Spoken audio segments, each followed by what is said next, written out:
So Jaylen Tyson is starting to play some really good basketball for the Cavs. I mean, this dude is putting it together so quickly. It's honestly surprised me a little bit. And I'm kind of kicking myself because if you look back at like 90% of my coverage following Jaylen Tyson, all the way back to when the Cavs drafted him, I was a big Jaylen Tyson guy. I thought he looked awesome in summer league. I thought he could be a Josh Hart type of player with a higher offensive ceiling. And then I don't know. He looked a little rough in his rookie season. I thought he had a pretty rough preseason this year too. I thought the jumper looked a little questionable. I thought maybe he just wasn't in the right role in Cleveland, trying to develop so quickly as like an off-ball player on a contending team. I thought maybe he would be better suited as a secondary on-ball creator for a team that just had more room for him to grow. But you know what? I owe him an apology. He's been doing it all for the last 6 games. He's been playing really well off the ball. Tyson's starting to clean things up defensively, and it's not perfect by any means, right? But for a sophomore player on a team with championship aspirations, this has been a pretty sweet start for Tyson. I don't really know what more you could ask for him. Over the last 6 games, Tyson is averaging 15 points, 4 rebounds, 2 assists, and 2 stocks. He's shooting 54% from the field and 50% from deep. And he just plays hard, man. I mean, he plays so hard. He's already one of the toughest guys on the roster. He just bulldogs his way around the court. He's not getting pushed around. He's the one doing the pushing. He's getting physical. He's roughing guys up. And that's all good and great, but he's also doing some really skilled things as well on top of all that. Like I mentioned, 50% from three over his last 6 games. He hit some huge shots at the end of this game against the Chicago Bulls. And I wrote this story for Fear the Sword if you want to check out the full thing. But the Cavs, they have given full trust to Tyson at the end of this game, right? And man, he just immediately proved them right. Tyson checked in for Jarrett Allen around 6 minutes left in the fourth quarter because the Bulls, they just play at such a crazy fast pace that when the Cavs had both Allen and Mobley on the court, it was starting to strain them in transition a little bit. They needed to pivot to a faster, quicker lineup, and so they went with Tyson, and he checks into the game, immediately hits a three-pointer off a pass from Evan Mobley, comes back down on defense, gets a rebound, walks up the court again and catches another pass, this time from DeAndre Hunter, knocks down another three-point shot. 2 plays after that, Sam Merrill gives him the ball, and Tyson attacks the closeout for a floater in the paint. He had the assist on the go-ahead bucket from Mitchell, and at the end of the game, it was Tyson playing defense on that final big possession for Chicago. And so the sophomore player just coming up huge in these clutch moments. And the Cavs, Kenny Atkinson mentioned after the game that, hey, a lot of veteran players might not trust the young guy in that type of situation. They might not want to give him the ball, but because they see how hard Tyson is working every day, because he said Tyson is a player who actually listens to them, right? Like he wants their advice, he wants to get better. They have no problem trusting him because of all that.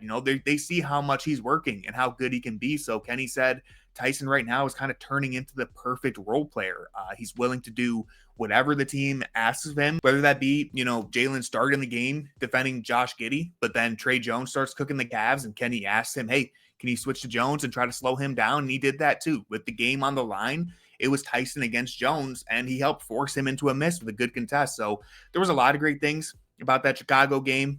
Donovan Mitchell, to no surprise, was awesome. DeAndre Hunter just obliterated Josh Giddey's ankles. That was always good to see. And Evan Mobley, I thought, quietly played one of his best games of the season. But Tyson, man, they don't win that one without Tyson. And it's now been a full week and a half, maybe 2 weeks now, of Tyson just being a super helpful role player. Even Donovan Mitchell said after the game that what we're seeing from Tyson isn't normal in the NBA. Normally, you don't see this level of progression and development so quickly from a second-year player who is on a championship team, but Tyson is really earning all the praise that he's getting right now. Now, the key to all this is going to be doing it for the entire season. A good 10 games in October and November, that's cool, but can you continue to do it and replicate it across a full season? We've seen guys who have really fun stretches for the Cavs, right? Craig Porter Jr., with all due respect, he'll have a week like this every other month where we all get excited and then kind of tempers our expectations again. But can you continue to be impactful on a long-term, consistent basis? That's the real question for Jaylen Tyson. Now, there's still some question marks for him, right? I really love his energy and his hustle on defense, but we got to see if, him having more reps under his belt and getting more experience will help him clean up the rest of his defense, because he still gets beat on backdoor cuts. He still finds himself chasing the ball. We're missing rotations at times. And, he's a second-year player. So we expect that from a second-year player. He's hardly even played during his rookie season as well. So this is going to take time. He needs to get some experience there. But I think if we see him continue to get better on defense as the year goes on, that would be great. The offense is where I have bigger questions, right? He's shooting the ball really well right now. When you have a guy who plays this hard and he's shooting 50% from three, of course, you're going to love having him on the court, right? Who wouldn't? But what happens if he starts to shoot closer to 30%, for example? What if teams continue to ignore him and he starts cooling down? That's going to happen eventually, right? Even the best shooters in the NBA are going to have cold streaks, but Tyson is someone who is still relatively unknown in terms of how good of a shooter can he be at the NBA level. He's not going to shoot 50% from three all season. So when that number starts to come down, where does it end up is my question. Is he going to be close to 40%? Because that would still make it easy to keep him on the court. But if it falls lower than that, and if we don't see him get a little bit better as a creator, get a little bit better as a defender, then we could see him phased out of the rotation once the Cavs are fully healthy. And listen, I'm just trying to paint the full picture here, right? I'm not hating. I'm just leaving space for a sophomore player to grow and develop. It's important that we don't get too carried away or get ahead of ourselves when young players show some flashes, right? Tyson is showing some talent, and there's something valuable here for sure, but we want to be patient. We want to let him develop at a reasonable pace. I think right now he's killing it. And he's earned all the reps that he's going to get. But as the season goes on, that's where we'll find out exactly where Tyson is in his development and whether or not he's ready, because maybe he won't be ready for playoff minutes in April. That would be completely fine. The Cavs, they aren't built to need him just yet. Again, he's only a sophomore player, but hey, if he keeps learning and listening to his vets and working this hard, then maybe Tyson is someone who can play spot minutes in the playoffs and make a difference. Either way,